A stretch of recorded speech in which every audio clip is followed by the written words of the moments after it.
Hey everybody, Derek here. I'm here to bring you my review for The Walking Dead episode that just premiered, which was the sixth episode, Consumed. I'm just going to be giving my thoughts about what happened and basically just, giving my overall impressions of the plot and things to come. And just in case you have not watched the episode yet, there will be spoilers as it's basically going to give away the entire plot. So if you have not watched the episode yet and you don't want to be spoiled, don't watch the video or else you will be spoiled. Okay. First, I'm just gonna say this episode rocked. They really did a great job. I mean, I had a lot of, apprehensions about this season.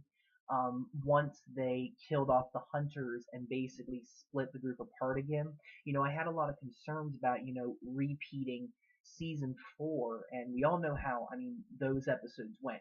They weren't bad, but I think that a lot of us were definitely very, like, turned off by the plot, by the, too much focusing on one group and not another group, missing out on characters and just, wasted time. But I think that this time they really, really did a better job of dividing up the episodes and providing more for the reasons for splitting the group apart. And I do think that they definitely um, made me wrong about this episode because I thought it was going to suck in some ways because I just felt like, well, why do we really need to be concerned about what happened in between? And I feel like now that I'm eating my words, I really am. I think this was definitely a very essential episode. Definitely delved very well into Carol and Daryl, and I really am happy with what they did with it. Just to start out, basically Daryl and Carol are following the car, and they end up in the actual city of Atlanta. And it was nice to see Atlanta again. Most of the third season, the fourth season was just mostly prison, Woodbury, or like a wooded area. You didn't really get like a lot of any other scenery. And now, we definitely been missing out on Atlanta because we hadn't seen it for, several seasons, and we've just seen how much more destitute it's actually become. I mean, it's looking pretty bad.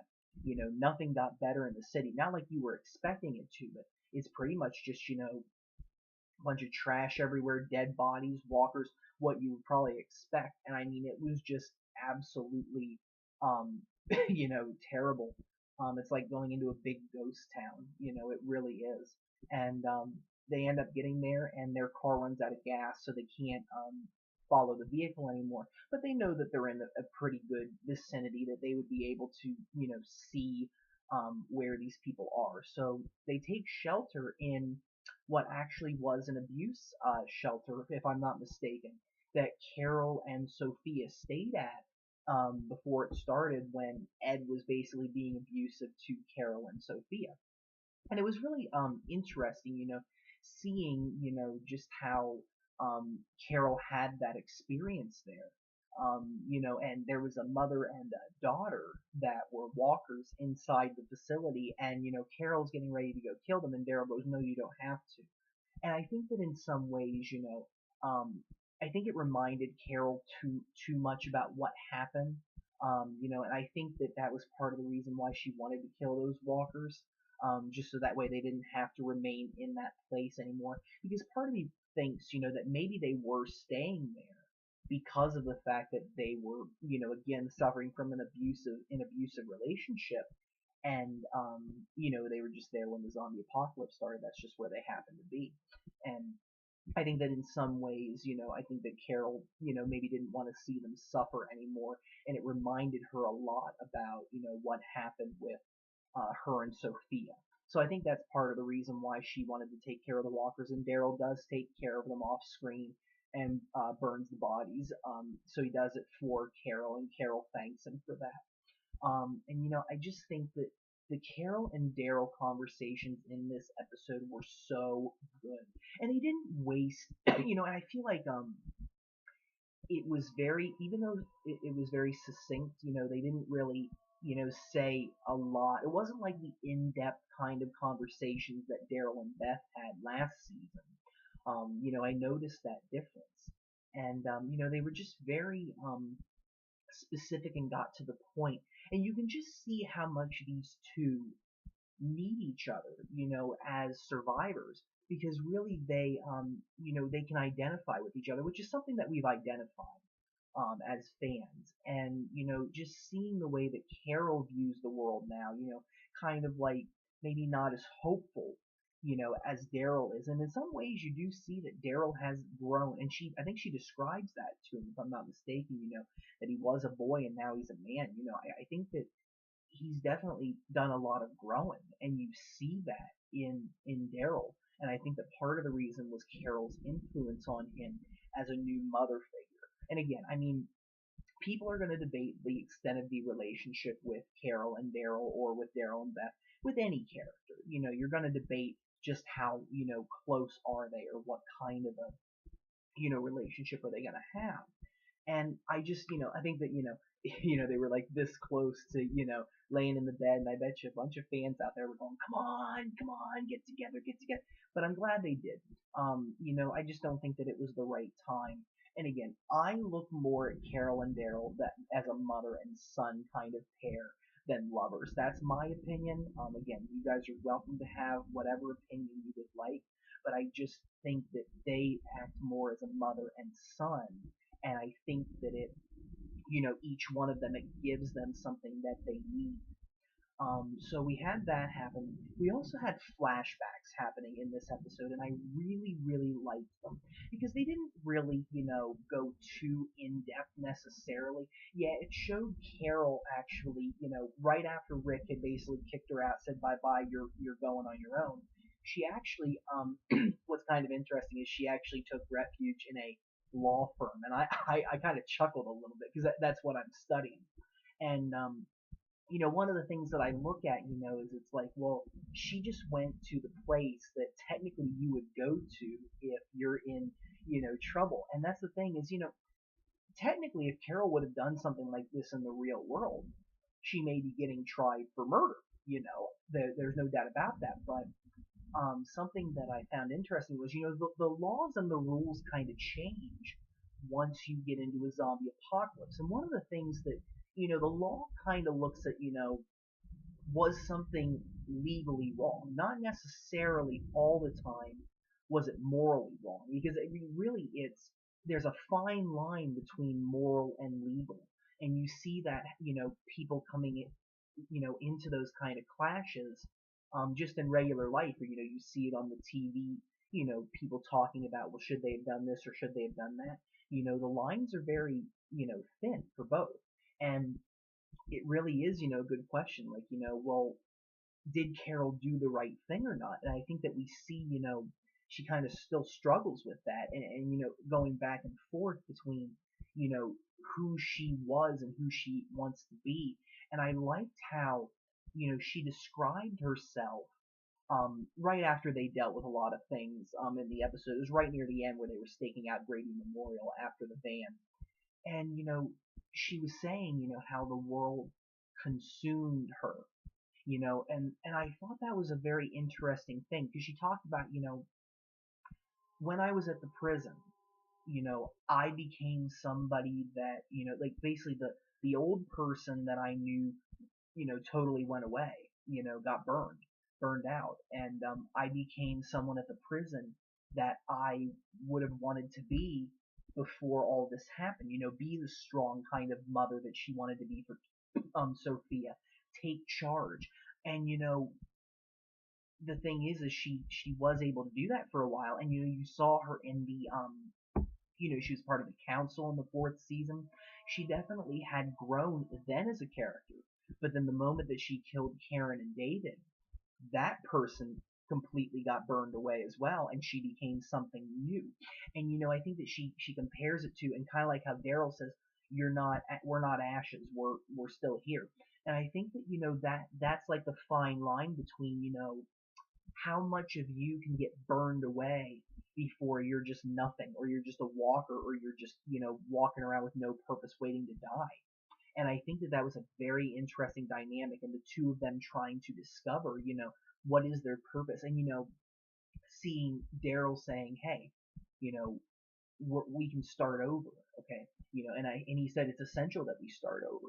because it's very, very important that if you go and have something happen to you, sometimes it is best to put it behind you and keep moving forward. I love a quote in Young Guns, the movie with Emilio Estevez, Kiefer Sutherland, and Lou Diamond Phillips about Billy the Kid.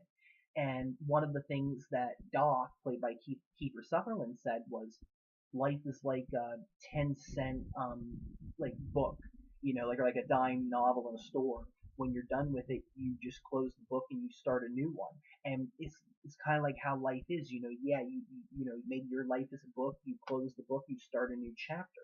And I think that that is definitely something that compares into The Walking Dead and definitely makes it part of the process of you going through and trying to survive and how you develop and become somebody new. And I think it was very, very interesting. And I loved how the flashback, was like once Carol burned Karen and David, because you actually saw that as a flashback, her actually burning Karen and David, how that was her season 3 character getting burned away. And then, kind of like when she rescued Rick and the group, I looked at that as like, while she's wiping off the dirt and taking off the tarp, this is her new beginning, whether she likes it or not. This is her new journey, and it's you're curious to see where's it going to lead her. And that part of me thinks that maybe she's not going to get killed off. I mean, I was predicting that Carol might get killed off in the mid-season finale. That may no longer be the case because it's interesting to see her journey, and I think she might. This episode really established that she may have more in her left, which is something I didn't think that they could do. I don't know if she's necessarily going to be here for season 6 and 7, and so on and so forth. But I think for a little bit longer we can start to delve into her just a little bit more, and I loved how this episode kind of did that. So Carol may be safe from the mid-season finale. She may just be. I think they've kind of rejuvenated that in me. But other things that happen in the episode, basically, Daryl and Carol do run into Noah. Of course, Noah escaped from the hospital. Of course, what is he going to do? And the thing is that while he was in the hospital, Dawn and the other officers are basically convincing them, like, hey, there's nothing out there. The hospital is it. If you go out there, you're on your own, you're nothing, and you're going to get killed, which is very likely. I mean, the fact of the matter is, it's almost been 2 years, I think, since this, zombie virus hit, and there's not a lot of supplies out there. There's a lot of walkers. There's a lot of, it's just harder to, scavenge for supplies, and what do you do? And you saw that with Noah. I could tell Noah was struggling. And, it's not that he necessarily wanted to, hurt Carol and Daryl. I just think that he was put in a situation where he didn't have any other choice. He needed to get weapons, or else he was going to die. And it's kind of interesting, as he's cutting open the tents and letting the walkers out. He's like, "Yeah, you guys will be all right. You can handle this." And I mean, it's like, well, I kind of looked at that both ways, because I was like, hey, taking the weapons away from somebody can pretty much be a death sentence. It's like in the Old West, if you stole a horse from somebody, that you can get hanged for that. The reason being is because if you steal a horse from somebody and leave them out in the desert, they can, die of dehydration. That's pretty much a death sentence. And it's the same thing here. You take away somebody's gun, you take away somebody's crossbow, and they get stormed by walkers, they're dead. They may as well just be dead than if you would have shot them and taken their weapons. But I think, it was basically Noah acting very desperately. He just got out of a very bad situation. And I think in some ways we can kind of sympathize with him because of the fact that, when they're telling him in the hospital that nothing good is out there, he's probably running into people and maybe thinking, oh, these people are just a bunch of savages who are going to hurt me and kill me, and that's that. And I think that he had been sheltered for so long that that was kind of the world that he thought of. So I don't think that it was necessarily bad for him to do that. Of course, he's messing with the wrong people and he's messing with our heroes, but you think about it, if he would have taken the weapons from somebody like the governor and been like, hey, good job, Noah, you took guns away from somebody that is totally bad. But I think it was neat seeing, them running into Noah later on. Daryl and Carol do find out that the place is Grady Memorial because when they were in the abuse shelter, they saw a van with the crosses on the back of it, basically leaning off of a bridge.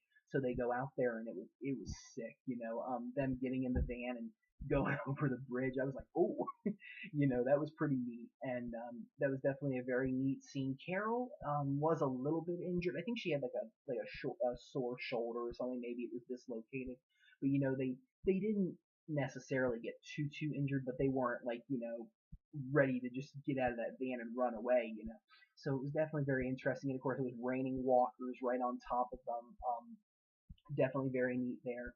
And they get to the point where they do trap Noah. And what's interesting is, Carol was ready to kill Noah when he first took the weapons, and then after that, once he was trapped under the bookcase, Daryl was the one that like Daryl before threw the gun, like basically hit Carol's arm and made her miss the shot that would have hit Noah before. But yet it was Carol who wanted to save Noah later on, and I think again it was maybe Carol coming to the realization that, she has a purpose now.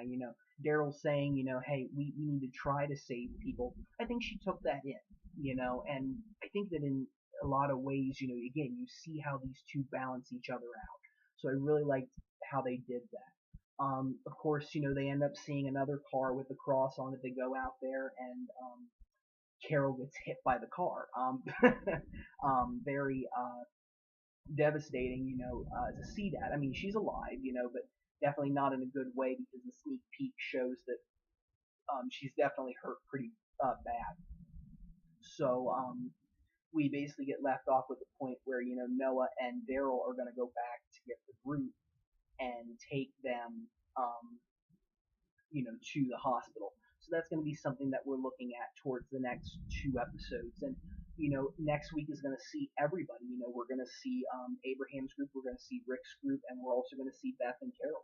So it's going to be nice to have everybody featured. So it's really something I'm looking forward to. I'm really anxious for next week. So that's all I have for this. Again, great episode, and I really enjoyed it. Don't be afraid to comment on the video. If you have any thoughts, don't be afraid to leave them. If you have any questions or comments, again, don't be afraid to leave them. I love being able to chat with you guys. It's always nice to do that. If you want, please subscribe. I have more videos coming. And if you guys have any video topics that you would like to see, don't be afraid to suggest them. I do have a couple that I'm thinking about for this upcoming week, as well as I'm planning for videos in between the break, so that way you can still follow along and count down a little bit, kind of like how we did the countdown in the summer. We'll do the countdown in the winter. So in case you're interested in that, subscribe, and I hope you guys keep watching. I really do appreciate it. Thank you all, and I really hope you have a wonderful evening.